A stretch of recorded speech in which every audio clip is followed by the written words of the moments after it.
ఆదికాండము 22వ అధ్యాయము 12వ వచనాన్ని చదువుకుందాం.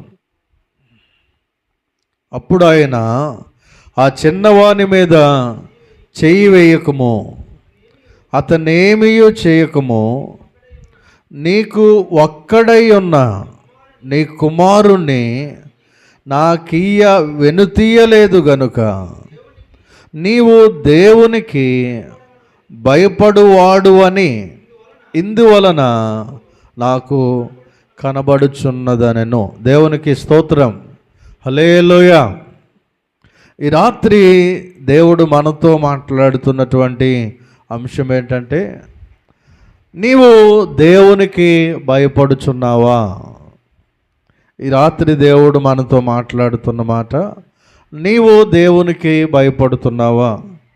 క్రమంగా దేవుడు ఆధ్యాత్మిక జీవితంలో మనకి కావలసినటువంటి విషయాలను మనకి లేఖనాల ద్వారా తెలియచేస్తూ, నిన్నటి దినంలో మారు మనస్సు అనేది ఎంత ప్రాముఖ్యమైందో నిన్నటి దినంలో దేవుడు మాట్లాడాడు.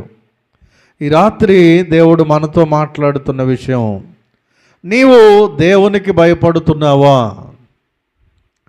ఈ చదవబడినటువంటి సందర్భంలో దేవుడు అబ్రహాముతో అంటున్నాడు, ఇందును బట్టి నీకు ఒక్కడై ఉన్న నీ కుమారుణ్ణి వెనుతీయలేదు గనుక నీవు దేవునికి భయపడుచున్నావని నాకు కనబడుచున్నది. దేవునికి స్తోత్రం. హల్లెలూయా. అంటే దేవుడు ఒక పరీక్ష పెట్టాడు అబ్రహాముకి. ఏంటి ఆ పరీక్ష అంటే, ఆ అబ్రహాముకి ఇష్టమైనటువంటి దానిని దేవుడు అడిగాడు. మీరు వచ్చే ముందు ఆ పాట పాడాం, నీకు ఇష్టమైంది కావాలి దేవునికి అనే పాట పాడాం. ఇక్కడ అబ్రహాము బాగా ఇష్టపడుతున్నటువంటి కుమారుడు. అబ్రహాముకి 2 కుమారులు ఉన్నారు. ఒకరు ఇస్మాయిలు, రెండవది ఇస్సాకు. ఇస్సాకు దేవుని యొక్క వాగ్దానము ద్వారా పుట్టినటువంటి కుమారుడు. దేవుని యొక్క చిత్తములో, దేవుని యొక్క ప్రణాళికలో పుట్టినటువంటి వాగ్దాన కుమారుడు ఇస్సాకు. ఆ ఇస్సాకు వృద్ధాప్యంలో పుట్టాడేమో, చాలా చక్కగా ఆ కుమారుణ్ణి ప్రేమిస్తూ చాలా బాగా చూసుకుంటూ ఉన్నాడు అబ్రహాము.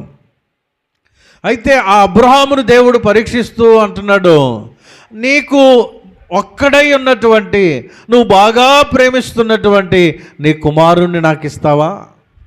నాకు బలర్పించేస్తావా అని అడిగాడు దేవుడు. ఇప్పుడు ఈరోజు క్రైస్తవ్యాన్ని ఏలుబడి చేస్తున్నటువంటి సమస్య ఇక్కడ మనము జ్ఞాపకం చేసుకోవాలి. మనకిష్టమైనది దేవునికి ఇవ్వడానికి మనము ఇష్టపడట్లేదు. ఏంటి అంటే, సమయాన్ని దేవునికి ఇవ్వడానికి ఇష్టపడట్లేదు మనం. ఇప్పుడు ఇందును బట్టి తెలుస్తుంది నువ్వు దేవునికి భయపడువాడు అని అబ్రహామును అంటున్నాడు దేవుడు. ఎందును బట్టి, ఇదిగో నా కొడుకు నీకు ఇచ్చేస్తున్నాను, ఇదిగో వాడిని చంపేయడానికి నేను రెడీ అని కత్తి పైకెత్తినప్పటికీ, ఆగు, దీన్ని బట్టి నాకు అర్థమవుతుంది ఏంటంటే నువ్వు దేవునికి భయపడతావని. ఇక్కడ చూస్తున్న వాటిని బట్టి మనకు అర్థమవ్వాలి, దీన్ని బట్టి మనవారు దేవుని ఎంతగా ప్రేమిస్తున్నారు అనేది మనకు అర్థమవ్వాలి. ఎందుకు అంతమంది రాలేకపోయారు అంటే, ఇందును బట్టి అర్థమవుతుంది ఏంటంటే దేవుడంటే ఎంత భయం ఉందో, దేవుడంటే ఎంత భక్తి ఉందో, దేవుని సన్నిధి అంటే ఎంత ఇష్టం ఉన్నదో, ఎంత ప్రేమ ఉన్నదో అనేది మనకు అర్థమవుతూ ఉంది. అదే ఈ రాత్రి దేవుడు మనతో మాట్లాడుతుంది. నువ్వు దేవునికి భయపడుతున్నావా? సంఘముతో దేవుడు మాట్లాడుతున్నమాట. ప్రియ దేవుని బిడ్డ, రక్షించబడి బాప్తీసం తీసుకొని ఉన్న ప్రియ దేవుని సహోదరుడా, నీవు దేవునికి భయపడుతున్నావా? నువ్వు దేవునికి భయపడుతున్నావు అంటే దేవుని మందిరానికి వస్తావు. దేవుని ప్రేమిస్తున్నావు అంటే దేవుని మందిరానికి వస్తావు. దేవుని యందు భయభక్తులు కలిగి ఉన్నవాడైతే దేవుని మందిరంలో గడుపుతావు. నువ్వు ఆయన మందిరంలో గడపట్లేదు, ఆయన మందిరంలో కనబడట్లేదు, ఆయన మందిరానికి రావట్లేదు అంటే దాని అర్థం ఏంటంటే నువ్వు దేవుని ఎడల భయము కలిగి లేవు. అబ్రహాముని దేవుడు పరీక్షించినప్పుడు అబ్రహాము ఆ యొక్క దైవ భయము కలిగిన వాడిగా మనకి కనబడుతూ ఉన్నాడు. దేవునికి స్తోత్రం, హల్లెలూయ. దేవునికి భయపడేవారిగా మనం ఉండాలని దేవుని వాక్యము మనకి తెలియచేస్తూ ఉంది. చూడండి 39వ అధ్యాయం ఆదికాండములోనే 39వ అధ్యాయము 9వ వచనము, 39వ అధ్యాయం 9వ వచనము. నీవు అతని భార్యవైనందున నిన్ను తప్ప మరి దేనిని నాకు అప్పగింపై ఉండలేదు, కాబట్టి నేనెట్లు ఇంత ఘోరమైన దుష్కార్యము చేసి దేవునికి విరోధముగా పాపము కట్టుకొందునని తన యజమానుని భార్యతో అనెను. దేవునికి స్తోత్రం, హల్లెలూయా. ఇక్కడ అంటున్నాడు, నేను ఇంత ఘోరమైన దుష్కార్యం దేవునికి వ్యతిరేకంగా నేను ఎలా చేస్తాను అంటే, అక్కడ ఏసేపు మనకు కనబడుతున్నాడో దేవునికి భయపడేవాడిలాగా. పాపం చేయడానికి అవకాశం వచ్చింది, పాపం చేయడానికి అవకాశం వచ్చింది, కానీ అవకాశం వచ్చినా కూడా అక్కడ రెండో మూడో వ్యక్తికి తెలియనటువంటి అవకాశం. కానీ ఏసేపు అంటున్నాడు, దేవునికి విరోధముగా ఇంత ఘోరమైన దుష్కార్యం నేను ఎలా చేస్తానో. దానిని బట్టి మనకు అర్థమవ్వాలి ఏంటంటే, ఏసేపు దేవునికి భయపడేవాడు. హల్లెలూయా, హల్లెలూయా. మనం అనుకుంటాం అది రాజమహల్ కదా, పెద్ద లోపల పెద్ద పెద్ద రూముల్లో ఇంకా మూడో వ్యక్తికి తెలియదు కదా, పాపం చేసేస్తే ఏం తెలియదు కదా అనుకుంటాం. 4 గోడల మధ్యలోనే ఉన్నాం కదా, ఎవరికి తెలియనటువంటి ప్రాంతంలో ఉన్నాం కదా, చీకటిలోనే ఉన్నాం కదా, ఎవరికి తెలియదు కదా మూడో వ్యక్తి అనుకుంటాం. కానీ ఈ యొక్క యేసేపు యొక్క హృదయంలో ఉన్నటువంటి మాట ఏంటంటే, యెహోవా కన్నులు ప్రతి స్థలములోనూ ఉండును. దేవునికి స్తోత్రం. యెహోవా కన్నులు ప్రతి స్థలములోనూ ఉండును, మంచివారిని చెడ్డవారిని అవి చూచుచుండును అని దేవుని వాక్యం రాయబడింది. దినవృత్తాంతముల గ్రంథములో అంటాడు, యెహోవా కన్నులు లోకమందంతటను సంచారము చేయుచున్నవి. మానవ మాతృలు చూడలేరు, మూడో వ్యక్తికి కనబడకపోవచ్చు, తెలియకపోవచ్చు, వినకపోవచ్చు, చూడకపోవచ్చు, కానీ పరమందున్నటువంటి దేవుడు సమస్తాన్ని కూడా చూడగల దేవుడు. దేవునికి స్తోత్రం. ఆయనకి మరుగైంది ఏదీ లేదు. 139వ కీర్తనలో కీర్తనకారుడు అంటున్నాడు, నేను కూర్చుండటయో నేను లేచుటయో, నా నోటిలో నుండి మాట రాకముందే నా తలంపులన్నీ ఎరిగినటువంటి దేవుడు. ఆకాశమునకెక్కిన నువ్వు అక్కడ ఉన్నావు, సముద్రంలోనికి వెళ్ళినా నువ్వు అక్కడ ఉన్నావు, కొండలోనికి వెళ్ళినా నువ్వు అక్కడ ఉన్నావు. నీ ఆత్మ యొద్ద నుండి నేను ఎలా తప్పించుకుంటానయ్యా అని దావీదు మాట్లాడుతున్నాడు. హల్లెలూయా. ఆ యొక్క విషయం ఎవరికి తెలుసు అంటే యేసేపుకు తెలుసు. పొతిఫెర భార్య అంటుంది, రా నాతో పాపం చేయి, వేరే వాళ్ళకి తెలియదు అని చెప్పినప్పుడు యేసేపు అంటున్నాడు, ఇంత ఘోరమైన దుష్కార్యం దేవునికి వ్యతిరేకంగా నేను ఎలా చేస్తాను. హల్లెలూయా, హల్లెలూయా. ఈరోజు మానవుడు మూడో వ్యక్తికి తెలియదు, ఎవరో చూడట్లేదు, 4 గోడల మధ్యలో ఉన్నాను, చీకటిలో ఉన్నాం, దూర ప్రాంతంలో ఉన్నాం, కనుచూపు మేరలో ఏ మనుషుడు లేడు అని పాపం చేసేస్తూ ఉన్నాడు. అయితే ఆ మానవుడికి తెలియనటువంటి విషయం ఏంటంటే, పరమందున్న దేవుడు సమస్తాన్ని తేటగా చూస్తున్నాడు అనే విషయం. ఆ విషయాన్ని యేసేపు ఎరిగి ఉన్నాడు గనుక పాపము చేసే అవకాశం వచ్చినా కూడా అతడు దేవునికి భయపడేవాడు అని మనకు అర్థమవడానికి ఈ లేఖనం మనకు తెలియచేస్తుంది. ఇంత ఘోరమైన దుష్కార్యం నేను ఎలా చేస్తాను. ఒక దేవుని బిడ్డగా, క్రైస్తవుడిగా, దేవుని నమ్ముకున్న నీవు, నేను, మనందరం కూడా పాపము చేసే అవకాశం వచ్చినప్పుడు ఎవరో చూడలేదు కదా అని పాపము చేయకూడదు, పాపం చేయడానికి పరిగెత్తకూడదు, పాపాన్ని చూడడానికి తొందరపడకూడదు, పాపంగా మాట్లాడడానికి తొందరపడకూడదు. ఎందుకంటే మనం మాట్లాడే ప్రతి మాట, మనం చూసే ప్రతి చూపు, మనం నడిచే ప్రతి నడవడిక ఒకరోజు దేవుని ఎదుట మనకి లెక్క అప్పగించవలసి ఉంటుంది. అవకాశం వచ్చినా కూడా యోసేపు పాపం చేయలేదు. కారణం, అతడు దేవునికి భయపడేవాడు. హల్లెలూయా. ఈ రాత్రి దేవుడు మనతో మాట్లాడుతున్న మాట, దేవునికి భయపడుచున్నావా? అబ్రహాము దేవునికి భయపడ్డాడు, తన కుమారుణ్ణి బలర్పించడానికి సిద్ధపడ్డాడు. యోసేపు దేవునికి భయపడ్డాడు, పాపం చేయడానికి దూరంగా ఉన్నాడు. పాపం చేయలేదు, ఆయన పాపాన్ని అసహించుకున్నాడు, పాపం యొద్ద నుండి పారిపోయాడు.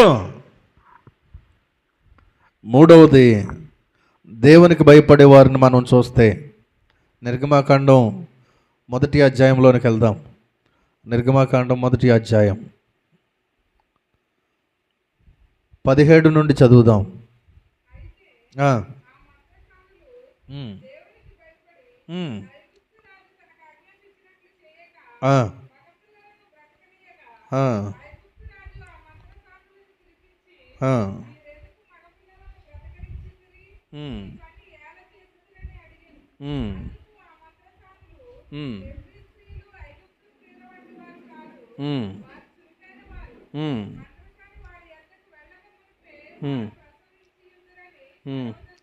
దేవునికి స్తోత్రం. హల్లెలూయా. ఇక్కడ మన అంశానికి సంబంధించిన మాట, దేవునికి భయపడుచున్నావా అనేది మన అంశమైతే, ఈ 17వ వచనంలో అయితే ఆ మంత్రసానులు ఏం చేశారంట? దేవునికి భయపడి. దేవునికి స్తోత్రం. ఈ రాత్రి ఆయన సన్నిధిలో ఉన్న ప్రియ దేవుని బిడ్డ, దేవునికి భయపడుతున్నావా అనేటువంటి అంశం ద్వారా దేవుడు కొంతమంది వ్యక్తులను మన మధ్యలో జ్ఞాపకం చేస్తున్నాడు. అబ్రహాము దేవునికి భయపడ్డాడు, యోసేపు దేవునికి భయపడ్డాడు. ఇక్కడ మూడవది, ఆ యొక్క మంత్రసానులు దేవునికి భయపడ్డారు. ఆ రోజుల్లో హాస్పిటల్ లేవు. ఈ రోజుల్లో అయితే అన్ని సౌకర్యాలతో హాస్పిటల్ ఉన్నాయి. చక్కగా ఆపరేషన్ చేసి డెలివరీ చేస్తున్నారు. ఈ విధమైనటువంటి ఫెసిలిటీస్ ఇప్పుడు ఉన్నాయి. అప్పుడు మంత్రసానులు ఉండేవారు. అంటే వారు పురుళ్ళు పోయడానికి మంత్రసానులు ఉండేవారు. డెలివరీ టైం వచ్చిందన్నప్పటికీ వాళ్ళు పిలిచినప్పుడు వాళ్ళ దగ్గరుండి ఆ డెలివరీ కార్యక్రమం అంతా కూడా వారు చూసేవారు. అయితే ఈ సందర్భం మనం చూస్తే, ఐగుప్తు దేశంలో ఇశ్రాయేలీల ప్రజలు బానిసలుగా ఉన్నారు. ఐగుప్తు దేశంలో ఇశ్రాయేలీల ప్రజలు బానిసలుగా ఉన్నారు. బానిసలుగా ఉన్నటువంటి ఇశ్రాయేలీలు రోజు రోజుకి జనాంగం పెరిగిపోతూ ఉన్నారు. రోజు రోజుకి జనాంగం విస్తరించిపోతూ ఉంటే, ఒక రోజున ఆ ఐగుప్తు దేశపు రాజు దగ్గరికి మంత్రులు వెళ్ళి, అయ్యా, మన దగ్గర పనిచేస్తున్నటువంటి ఈ ఇశ్రాయేలీలు ఉన్నారు కదా, వారి జనాంగం చూడండి, రోజు రోజుకి పెరిగిపోతున్నారు. వాళ్ళు కొన్ని 100 సంవత్సరాల క్రితం వచ్చారు వాళ్ళు, ఇప్పుడు చూస్తే కొన్ని లక్షల మంది అయిపోయారు వాళ్ళు. ఇలాగే మనం చూస్తూ ఉంటే కనుక కొన్ని రోజులకి మనకంటే ఎక్కువ మంది అయిపోతారు. వాళ్ళు మనకంటే ఎక్కువ మంది అయిపోయారు అనుకో, వాళ్ళు మనమే తిరగబడతారు. వాళ్ళ జనాంగం ఎక్కువైపోతే ఏం చేస్తారు? ఇప్పుడైతే మన కాళ్ళ కింద ఉన్నారు, ఏం చెప్తే చేస్తున్నారు, ఏం చేయమంటే చేస్తున్నారు. కాబట్టి వాళ్ళు ఎక్కువ మంది అయిపోతే కనుక మనకు ప్రమాదం. కాబట్టి ఏం చేయాలి అని రాజుగారికి చెప్పినప్పుడు, రాజుగారు అక్కడ ఉన్నటువంటి మంత్రులతో ఏం చేస్తే బాగుంటుంది అని ఆలోచన చేస్తే, అక్కడున్న మంత్రులందరూ కూడా ఒక సలహా ఇచ్చారు. అయ్యా, మగోళ్ళు పుడితే గనక పురుల్లోనే చంపేయాలి మగోళ్ళని. ఎందుకంటే ఆడోళ్ళు ఉంటే పర్వాలేదు, వాళ్ళు మన మీదే తిరగబడరు. కాబట్టి మగపిల్లోడు పుడితే, ఇప్పటి నుంచి మగపిల్లోడు పుడితే మగపిల్లోడిని పురుడులో చంపేయమని చెప్పండి, ఆడపిల్ల అయితే బతకమని చెప్పండి అని చెప్పి రాజుగారికి చెప్పారు. అప్పుడు రాజుగారు ఆ డెలివరీ చేసేటువంటి మంత్రసానులు పిలిపించి, ఇదిగో ఈరోజు నుండి మన దగ్గర పనిచేస్తున్నారు కదా ఇశ్రాయేలీలు, వాళ్ళలో ఎవరైతే గర్భిణీలుగా ఉన్నారో, డెలివరీకి దగ్గరగా ఉన్నారో, వాళ్ళు మిమ్మల్ని పిలిచినప్పుడు మీరు వెళ్ళండి. డెలివరీ చేసినప్పుడు మగపిల్లోడు పుడితే పురుట్లోనే చంపేయండి, ఆడపిల్ల అయితే బ్రతకనివ్వండి అని చెప్పారన్నమాట. అలా చెప్పినప్పుడు సరేండి బాబోయ్ అని చెప్పి రాజుగారి దగ్గర నుంచి ఆ మంత్రసానులు వెళ్ళిపోయిన తర్వాత వారికి దేవుని గూర్చినటువంటి భయం కలిగింది. దేవుడు వారితో మాట్లాడితే ఆ మంత్రసానులు దేవునికి భయపడ్డారంట. దేవునికి స్తోత్రం. హల్లెలూయా. ఆ మగపిల్లలు పుడతా ఉంటే మగపిల్లల్ని చంపలేదు, ఎందుకంటే దేవుని భయం వారికి కలిగింది. మగపిల్లల్ని అలాగ వదిలేస్తూ ఉంటే కొన్ని రోజులకి మగపిల్లలు తిరుగుతున్నారు. ఇంత చిన్న చిన్న, ఇప్పుడు మన ఋత్వికులగిల్లా చిన్న చిన్న మగపిల్లలు తిరుగుతున్నారు. రాజుగారు అలా వెళ్తూ ఉన్నాడు, మగపిల్లలు కూడా కనబడుతున్నారు. ఏంట్రా మగపిల్లలు తిరుగుతున్నారు, వీళ్ళు మంత్రసాలను పిలవండి, నీకేం చెప్పాను, మగపిల్లలు చంపేమని చెప్పారు కదా, నాకు అక్కడికి పిల్లలు కనబడుతూ ఉన్నారంటే, అయ్యా ఈ హెబ్రీ స్త్రీలు ఉన్నారే వాళ్ళు చాలా చురుకైన వాళ్ళు, మేము డెలివరీకి చేయడానికి వెళ్ళక ముందే వాళ్ళకి ఆల్రెడీ డెలివరీ చేసుకుంటారు, అంత శక్తి బలం వాళ్ళ దేవుడు వాళ్ళకి ఇచ్చారు అని చెప్పి వీళ్ళు ఈ విధంగా మాట్లాడారంట. దేవునికి స్తోత్రం. ఆ విధంగా వారు చేయడం బట్టి ఎవరు బ్రతికారు అంటే మోషే బ్రతికాడు. దేవునికి స్తోత్రం. ఇశ్రాయేలీలకు నాయకుడిగా ఉండి నడిపించడానికి ఒక విమోచకుడిగా, ఒక నాయకుడిగా మోషేని ఈ యొక్క ఇశ్రాయేలీల జనాంగంలో నుండి దేవుడు ఏర్పరచుకున్నాడు. ఆ అధ్యాయంలో కిందకి వెళ్తే మనకు కనబడుతుంది. అక్కడ మనం ఆ అంశాన్ని మనం జ్ఞాపకం చేసుకుంటే, మంత్రసానులు దేవునికి భయపడ్డారు, రాజుకు భయపడలేదు, రాజు చెప్పింది చేయలేదు, కానీ దేనికి భయపడ్డారంటే దేవునికి భయపడ్డారు. ఇప్పుడు ఈ దేవుని బిడ్డలారా, ఈ కడవరి దినాల్లో, అంచె దినాల్లో మనము దేవునికి భయపడాలి. హల్లెలూయా. రాజులకు కాదు, అధికారులకు కాదు, వారు మనల్ని ఏదో చేసేస్తారని కాదు. ఎవ్వరూ కూడా దేవుని బిడ్డలను ఏమీ చేయలేరు. దేవునికి స్తోత్రం. ఎవరు కూడా దేవుని బిడ్డల్ని ఏమీ చేయలేరు. దేవుడు తన బిడ్డల చుట్టూ తన కాపుదలని ఉంచుతాడు. ప్రియ దేవుని బిడ్డలను మనం అనుకుంటూ ఉంటాం, క్రైస్తవ వ్యతిరేక వర్గాలు ఎక్కువైపోతూ ఉన్నాయి, క్రైస్తవ్యాన్ని రూపుమాపడానికి, నాశనం చేయడానికి ఈ కడవరి దినాల్లో, అంచె దినాల్లో ప్రతికూలమైన పరిస్థితులు ఏర్పడుతూ ఉన్నాయి అని మనం భయపడుతూ ఉంటాం. కానీ ఒక విషయాన్ని మనం జ్ఞాపకం చేసుకోవాలి, ఏంటంటే మనము ఆకాశము ఆయన సింహాసనము, భూమి ఆయన పాదపీఠం కలిగినటువంటి ఆ గొప్ప మహోన్నతుడైనటువంటి, మహానీయుడైనటువంటి, ఆ సర్వశక్తిమంతుడైనటువంటి దేవుని బిడ్డలమై ఉన్నాము. చూడండి, 125వ కీర్తన అనుకుంటాను, 125వ కీర్తన 2వ వచనము చదవండి. 125వ కీర్తన.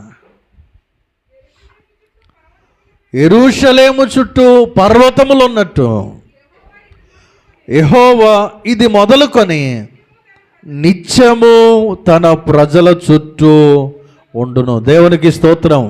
యెహోవా ఇది మొదలుకొని నిత్యము కూడా, అప్పుడప్పుడు కాదు, ఆదివారం కాదు, లెంట్ డేస్లో కాదు, శుక్రవారం మాత్రమే కాదు, మనం ఎప్పుడైతే యేసుని నమ్మామో ఆ రోజు మొదలుకొని నిత్యము కూడా దేవుడు తన ప్రజల చుట్టూ ఉంటాడు. దేవునికి స్తోత్రం. హల్లెలూయా. ఇజ్రాయేల్ అనేటువంటి ప్రాంతం ఎంతదంటే, మన ఆంధ్రప్రదేశ్లో దగ్గర 5 కోట్ల మంది జనాభా ఉంటారు. మన ఆంధ్రప్రదేశ్లో ఒక వైజాగ్ సిటీ అంత ఉంటుంది. అంతే. ఏంటి? ఇజ్రాయేల్ అనేటువంటి ప్రాంతం. కొన్ని లక్షల మందే ఉంటారు అందులో. చిన్న దేశం, కానీ ప్రపంచంలో యుద్ధ సామాగ్రి కలిగినటువంటి పెద్ద దేశాలు కూడా ఆ చిన్న దేశం మీద ఓడిపోతూ ఉన్నాయి. దేవునికి స్తోత్రం. ఆ చిన్న దేశం మీదకి వెళ్ళడానికి భయపడతా ఉన్నాయి. కొన్ని కోట్లు, 144 కోట్లు ఉన్నటువంటి చైనా, కొన్ని కోట్ల జనాంగం ఉన్నటువంటి రష్యా, ఇరాన్, ఇరాక్, అమెరికా, ఇవన్నీ కూడా మనం చూస్తే పెద్ద దేశాలు సైతం ఆ ఇజ్రాయేల్ అనేటువంటి ఆ చిన్న దేశం మీదకి వెళ్ళడానికి భయపడుతూ ఉన్నాయి. కారణం ఏంటంటే, ఇజ్రాయేలుని కాపాడువాడు కునుకడు, నిద్రపోడు. దేవునికి స్తోత్రం. నిత్యము కూడా ఆయన తన ప్రజల చుట్టూ ఉంటాడంట. నిత్యము ఆయన ప్రజల చుట్టూ ఉండి కాపాడే దేవుడు ఆయన. ఎప్పుడు ఆయన మనల్ని కాపాడుతాడు అంటే, మనము ఆయన యందు భయభక్తులు కలిగి ఉన్నప్పుడు, మనం దేవునికి భయపడేవారిగా ఉన్నప్పుడు. అబ్రహాము దేవునికి భయపడ్డాడు, యోసేపు దేవునికి భయపడ్డాడు, మంత్రసానులు దేవునికి భయపడ్డారు. ఇప్పుడు దేవుని బిడ్డలారా, మనం కూడా దైవ భయము కలిగి ఉండాలి. చూడండి, దానియేలు గ్రంథం 6వ అధ్యాయం దానియేలు గ్రంథం 6వ అధ్యాయం 26వ వచనం. దానియేలు గ్రంథం 6వ అధ్యాయం 26వ వచనం.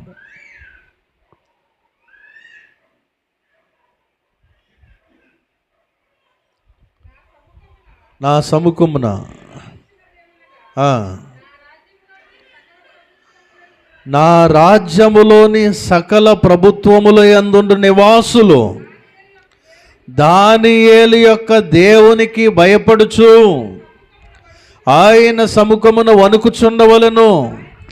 ఆయనే జీవము గల దేవుడు, ఆయనే యుగ యుగములు ఉండువాడు.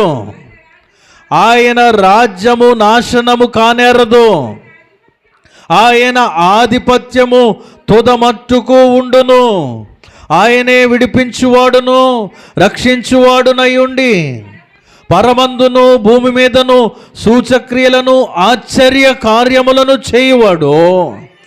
ఆయనే సింహముల నోట నుండి ఈ దానియేలును రక్షించును అని వ్రాయించెను. దేవునికి స్తోత్రం. హల్లెలూయా. ఎంత గొప్ప అద్భుతమైనటువంటి మాట ఇది. ఎవరు మాట్లాడుతూ ఉన్నారు అంటే దర్యావేషు అనేటువంటి రాజు మాట్లాడుతున్నాడు. ఎవరు ఈ రాజు అంటే ఒక బంగారు విగ్రహాన్ని చేయించినటువంటి రాజు. ఎవరు ఈ రాజు అంటే ఆ విగ్రహానికి నమస్కరించకపోతే అగ్నిగుండములో కాల్చివేస్తాను అని చెప్పినటువంటి రాజు. ఎవరు ఈ రాజు అంటే ఆ విగ్రహానికి రాజుకి తప్ప వేరొకరికి ప్రార్థిస్తే సింహాల గుహలో పడేస్తాను అని చెప్పినటువంటి రాజు. ఆ రాజు స్వయంగా ప్రకటిస్తున్నాడు ఏంటంటే ఈ దానియేలు యొక్క దేవునికి ప్రజలందరూ కూడా భయపడాలి. ఒరే బాబు, నేను ప్రకటన చేయించాను కదా, చాటింపు వేయించాను కదా, డప్పు వేయించాను కదా మీ అందరికీ, దీనికి నమస్కారం చేయాలని కాదు. ఈ రోజు నుండి దానియేలు దేవుడే దేవుడు. దేవునికి స్తోత్రం. దానియేలు దేవుడే దేవుడు. ఆయనే జీవము గల దేవుడు. ఆయనే యుగ యుగాలు ఉండేటువంటి దేవుడు. ఆయన రాజ్యము నాశనం కానేరదు. ఆయన తుది వరకు ఉంటాడు. విడిపించువాడు ఆయనే, రక్షించువాడు ఆయనే, పరమందును భూమి మీదను సూచక క్రియలను ఆశ్చర్య కార్యములను చేయువాడు ఆయనే. సింహాల నోట నుండి దానియేలుని రక్షించిన దేవుడు ఆయనే. దేవునికి స్తోత్రం. మనం నిజంగా ఆయన యందు భయభక్తులు కలిగి జీవిస్తే, ఆయన భయముతో మనము జీవిస్తే ఏ పరిస్థితుల్లో కూడా దేవుడు మనలను విడిచిపెట్టడం. ఎటువంటి పరిస్థితులు వచ్చినా, ఆ దానియేలు పరిస్థితి చూడండి. సింహాల గుహలో పడేస్తాం అంటే మనం ఏమనుకుంటాం, అయిపోయింది, ఇంకొక క్షణంలో ఆ సింహాలు నా శరీరాన్ని ముక్కలుగా చీల్చుకొని చంపేస్తాయి, భయంకరమైన చావు అని ఆ భయముతోనే అందులో పడకముందే గుండెపోయి చచ్చిపోతామేమో మనం. అటువంటి భయంకరమైనటువంటి పరిస్థితి. ఇలా కొవ్వొత్తి కలిగినటువంటి నిప్పుని ముట్టుకుంటేనే కాలుతుంది. పొయ్యి మీద ఉన్నటువంటి వేడివేడి వస్తువును ముట్టుకుంటేనే అయ్యబాబోయ్ అని వెనక్కలాగుతాం. అటువంటిది అగ్నిగుండంలో పడేస్తారు అని షద్రకు మేషక్కు అబేద్నెగోవులకు తెలిసినా కూడా వారు దేవుని అందలి భయభక్తులు విడిచిపెట్టలేదు. దేవునికి స్తోత్రం. అంటే నిన్ను తీసుకెళ్ళి అగ్నిగుండంలో పడేస్తాం అన్నా కూడా నేను దేవుని అందు భయభక్తులు కలిగి ఉన్నాను.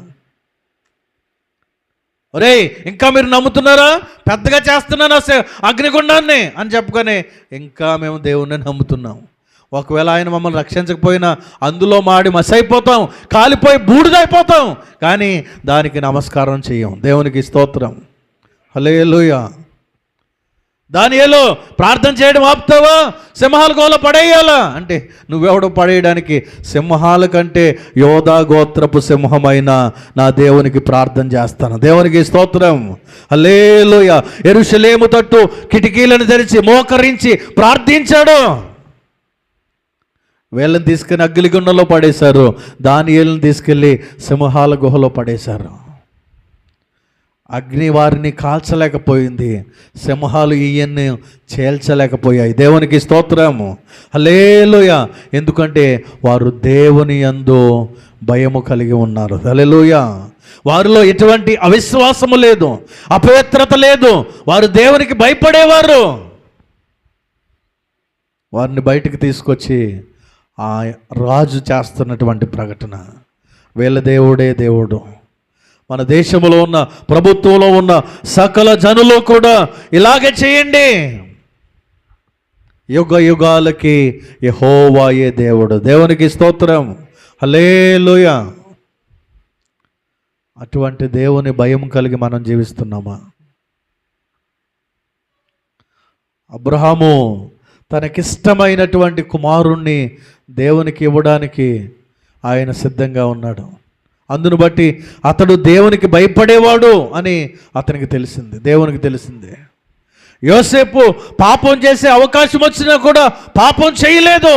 అందును బట్టి అతడు దేవునికి భయపడుతున్నాడని అర్థమైంది. మంత్రసానులు చంపేసే అవకాశం వచ్చింది, రాజు ఆజ్ఞ చెయ్యాలి, కానీ దేవునికి భయపడి చంపడం మానేశారు చంటి పిల్లల్ని. వారు దేవునికి భయపడ్డారు అని రాయబడింది. దానియేలు, షద్రకు, మేషకు, అబేద్నెగోలు వారు దైవ భయం కలిగి చావడానికి కూడా ప్రాణాన్ని సైతం లెక్క చేయకుండా సింహాల బోనులోనికి, అగ్నిగుండంలోనికి వెళ్ళడానికి సిద్ధపడ్డారు. దానిని బట్టి దేవునికి అర్థమైంది, వీరు నా యందు భయభక్తులు కలిగిన వారు. హల్లెలూయా, హల్లెలూయా. ఈ రాత్రి ఆయన మాటలు వింటున్న ప్రియ దేవుని బిడ్డలారా, దేవుని సంగమా, దైవ భయం కలిగి మనం జీవిస్తున్నామా?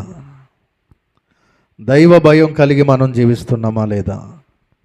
ఆ దైవ భయం మనం కలిగి ఉంటే ఈరోజు ఇన్ని ఖాళీలు మన మందిరంలో ఉండవు, ఇన్ని చైర్లు ఖాళీగా ఉండవు. ఎందుకంటే దైవ భయం మనలో కనబడట్లేదు. దైవ భయమే ఉంటే దేవుని సన్నిధిని విడిచిపెట్టాం. దైవ భయమే ఉంటే దేవుని సన్నిధికి రాకుండా ఇంటి దగ్గర టీవీలు చూసుకుంటూ, సీరియల్ చేసుకుంటూ, వ్యర్థమైన వాటిని చేసుకుంటూ కాలాన్ని గడిపేయం. అబ్రహాం తీసుకెళ్ళి బలర్పించేసి ఇలాగ కత్తిపైకి ఎత్తేస్తే, ఆగాగ అబ్రహామా, ఇందుని బట్టి నాకు అర్థమవుతుంది దేవుడు అంటే నీకు భయం ఉందని. ఇలా ఖాళీ వీటిని చూస్తూ ఉంటే అర్థమవ్వాలి మన సంఘానికి, మన బిడ్డలకి ఎంత దేవుని భయం ఉందో. దేవుని భయంతో ఎంతమంది జీవిస్తున్నారో మనకు అర్థమవ్వాలి. ఈ రాత్రి ఆయన కోరుకుంటున్నాడు, దేవుని భయము కలిగి మీరు జీవిస్తున్నారా? ప్రకటన గ్రంథం 11వ అధ్యాయం 18వ వచనం. ప్రకటన గ్రంథం 11వ అధ్యాయం 18వ వచనం. నీ నామమునకు భయపడు వారికి తగిన ఫలమిచ్చుటకు. దేవునికి భయపడితే, దేవుని యందు భయభక్తులు కలిగి జీవిస్తే ఏం ఫలమిస్తాడు దేవుడు అనేది త్వరగా చూపించి ఆ మాటలో ముగింపులోకి తీసుకొస్తాను. చూడండి, ప్రసంగి గ్రంథం 8వ అధ్యాయం 12వ వచనం. పాపాత్ములు 100 మార్లు దుష్కార్యము చేసి దీర్ఘాయుష్మంతులైనను దేవుని యందు భయభక్తులు కలిగి ఆయన సన్నిధికి భయపడువారు క్షేమముగా నుందురు. దేవునికి స్తోత్రం, హల్లెలూయా. ఇక్కడ ఈ 8వ అధ్యాయం అంతా జాగ్రత్తగా చదివితే ఆ క్షేమం ఏంటి అనేది మనకు అర్థమవుతుంది. పాపాత్ములు 100% దుష్కార్యం చేసిన వాళ్ళు దీర్ఘాయుష్మంతులుగా ఉన్నా కానీ దాని అర్థం ఏంటంటే, లోకములో ఉన్నవారు, దేవుణ్ణి అంగీకరించిన వారు, పాపంలో ఉన్నవారు దీర్ఘాయుష్మంతులుగా ఎక్కువ సంవత్సరాలు బతికేస్తూ ఉంటారు. అంత పాపం చేస్తున్నాడు కానీ ఇంకా బతికే ఉన్నాడు ఏంటి అని అనుకుంటాం మనం కొన్నిసార్లు. ఎంత దుర్మార్గుడు, ఇంకా బతికే ఉన్నాడు, దేవుడిని చూడలేదా అని అనుకుంటాం కొంతమందిని చూసి. అవునా కదా? అయితే పాపాత్ములు 100% దుష్కార్యాన్ని బట్టి దీర్ఘాయుష్మంతులుగా ఉన్నా కానీ దేవుని యందు భయభక్తులు గల వారికి ఏముంటుందంట? క్షేమం ఉంటుంది. అంటే దాని అర్థం ఏంటంటే పరలోకం ఉంటుంది. దేవునికి స్తోత్రం, హల్లెలూయా. నిత్య జీవం ఉంటుంది, నిత్యరాజ్యం ఉంటుంది. ఈ యొక్క పాపాత్ములు 100% 100 ఏళ్ళు బ్రతికేసిన ఆ తర్వాత ఎక్కడికి వెళ్తారంటే మలమల మాడేటువంటి నరకానికి వెళ్తారు. కానీ దేవుని యందు భయభక్తులు కలిగిన వారు, ఆయన సన్నిధికి భయపడువారు క్షేమంగా ఉంటారు. హల్లెలూయా, హల్లెలూయా. ఒకవేళ ఈ భూమి మీద కొద్ది సంవత్సరాలే ఉండొచ్చు. ఆ కొద్ది సంవత్సరాల్లో దేవుని యందు భయభక్తులు కలిగి నువ్వు జీవించి నీ ఆయుష్ తక్కువ కాలంలోనే ఈ లోకంలో ముగించుకున్నా నువ్వు ఎక్కడుంటావు అంటే శాశ్వతమైన పరలోకంలో ఉంటావు. హల్లెలూయా. ఆ శాశ్వతమైన పరలోకం, నిత్యము ఆనందము సంతోషం ఉండేటువంటి ఆ పరలోకములో నీవు ఉండాలి అంటే ఈ లోకములో దైవ భయము కలిగి మనం ఉండాలి. దేవునికి భయపడుతూ మనం జీవించాలి. అప్పుడు మనకి క్షేమము కలుగుతుంది. లోకాసు సువార్త 1వ అధ్యాయము 50వ వచనము. లోకాసు సువార్త 1వ అధ్యాయం 50వ వచనం. ముగిస్తాను నా మాటలు, సమయం అయిపోయింది. దేవునికి భయపడితే లోకాసు సువార్త 1వ అధ్యాయము 50వ వచనము. ఆయనకు భయపడు వారి మీద ఆయన కనికరము తరతరములో ఉండును. దేవునికి స్తోత్రం. హల్లెలూయా. అమ్మ జాగ్రత్తగా వినండి. ఆయనకు భయపడు వారి మీద, ఎవరికి? దేవునికి భయపడు వారి మీద ఆయన కనికరము తరతరములో ఉంటుంది. ఎవరైతే దేవునికి భయపడతారో తరతరాలకి దేవుడు ఆ కుటుంబాలను తన కనికరము చేత నింపుతాడు. హల్లెలూయా. దేవుని కనికరము ఎంత గొప్పది అంటే చనిపోయిన వారిని సహితము లేపగలిగినంత గొప్ప కనికరం ఆయనది. భయంకరమైన రోగంలో ఉన్న వారిని సహితము స్వస్థపరచగలిగినంత కనికరం ఆయనది. దుఃఖములో ఉన్నవారిని సంతోషములోనికి తీసుకుని వచ్చేంత గొప్ప కనికరం ఆయనది. కనుక ఆయన కనికరము మన కుటుంబాల మీద, మన జీవితాల మీద ఉండాలి అంటే మనము ఆయనకు భయపడు వారముగా ఉండాలి. ఆయనకు భయపడు వారముగా ఉండాలి. కీర్తనకారుడు ఒక మాట చెప్తాడు ఏంటంటే, భయము నొంది పాపము చేయకుడి. దేవునికి స్తోత్రం. భయము నొంది పాపము చేయకుడి. ఈ రాత్రి దేవుడు మనతో మాట్లాడుతున్నమాట, దేవునికి భయపడుచున్నావా?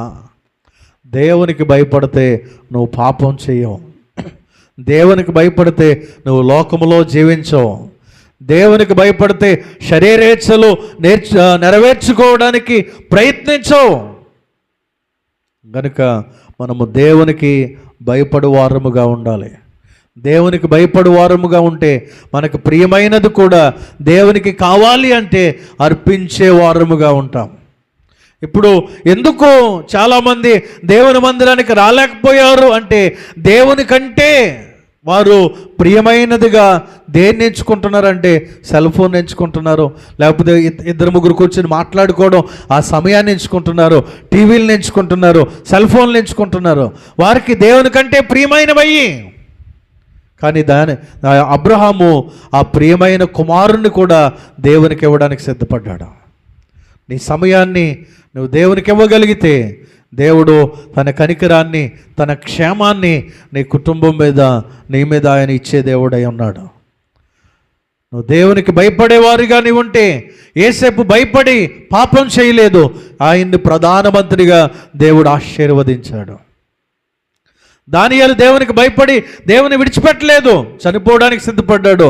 అక్కడ కూడా దానియేలుని ప్రధానమంత్రిగా దేవుడు ఆశీర్వదించాడు.